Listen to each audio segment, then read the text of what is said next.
We've already driven the A5, S5 and even the A5 Cabriolet. And just when you thought that the Brat Pack could not expand any further in India, Audi has brought in a new one, just to tell us how wrong we were about the earlier cars. I might have jumped the gun a bit when I called the A5 Cabriolet one of the prettiest looking A5s out there. Well, that's before I laid my eyes on this. Look at it, it's the RS5 Coupe. Yes, it's back in the second generation and it's back in India. And it looks simply stunning. Now, this is the third body style that the A5 has got. We had the Sportback, we had the Cabriolet, and now there's the Coupe. It's beautiful, it looks good, it looks extremely aggressive, and that is solely because of the headlamps that have been carried forward, but the treatment that has got, the black treatment that it has got, and also these lovely looking 20-inch alloy wheels. Now, these are optional. The standard is 19-inch.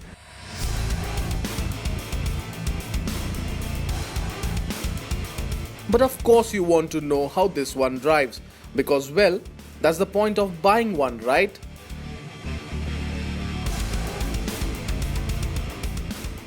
The cabin is similar to what we've seen on the S5, so there's hardly any difference there. You have the virtual cockpit, you have smartphone interface as well. What is different though is what is under the hood. It's a 2.9 litre V6. Power is 444 brake horsepower and 600 Newton meters of torque on offer from even lower than 2000 RPM, somewhere around 1900, which makes it fun to drive. And yes, you have a lot of power at your disposal at a very low RPM. And that is why you enjoy driving it the way you want to. Outside it oozes aggression, inside too is similar. 0 to 100 kilometers per hour is done in just under 4 seconds. And well, you can see how seamlessly that new torque converter gearbox actually helps in providing power to all four wheels. Yes, the all-wheel drive is also standard on this car. What is important to note though is that you might face a bit of an issue.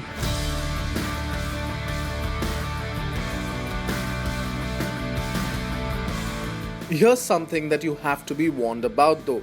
The RS5 is wonderfully refined and very quick, in fact, so much so that you lose track of the speed you're doing. And if you don't realize this soon enough, there'll be a bunch of challans coming your way. So you have to keep an eye on that speedometer. The comfort mode is best for cruising, but the dynamic mode is where things get interesting. The gearbox responds to your inputs and each of your commands with an equal amount of urgency. Obviously, this works in your favor when you put your foot down on the accelerator and just want to go. Sadly, there's no adaptive suspension, but the ride was a little bumpy on the 20-inch wheels, but not so much as to disrupt things in the cabin.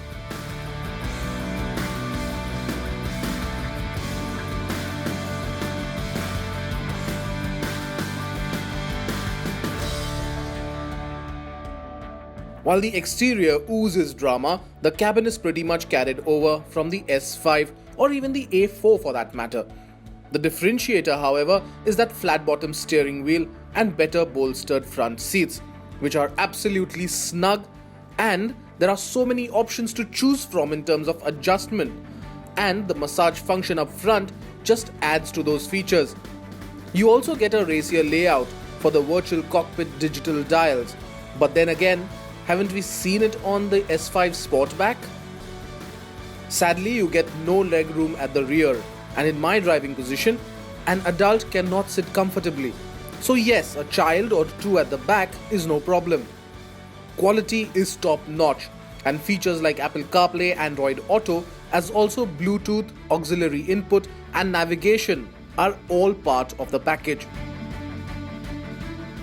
The RS5 Coupe costs 1 crore 10 lakh rupees and is cheaper than its two main rivals, the BMW M4 and the Mercedes-AMG C63. And though it might not be at par with its rivals when it comes to power, it feels that it can give them a run for their money.